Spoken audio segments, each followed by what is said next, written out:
Our big story tonight, the global climate strike.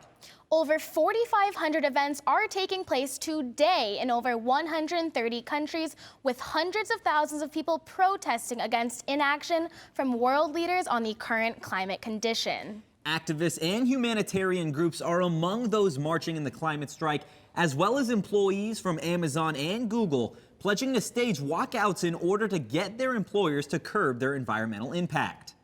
We have full team coverage headed your way. Our crews in Phoenix, LA, and DC are standing by right now. Let's go first to Jordan Evans here in Arizona, where hundreds of students marched to the Capitol as part of the youth climate strike. Jordan, how did the strike get started?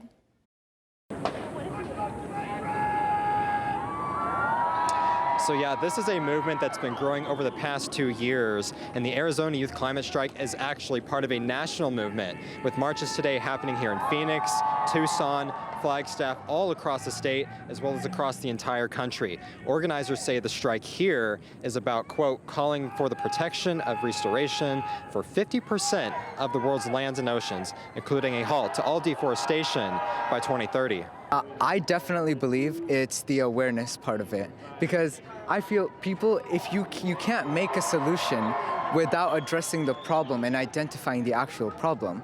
So you can have a strike and you can have people show up, but if you have people talking about stuff like way complex stuff like, oh, you should do this and buy this and plant trees, but they don't know why we're doing this or they don't know how we're doing this, and there's no point. I feel like the awareness and informing the audience is the most important part of this entire climate strike.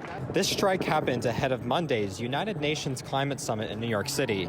The UN Secretary General is asking world leaders to come up with plans to address global climate change by finding ways to stop the increase of greenhouse gas emissions by 2020.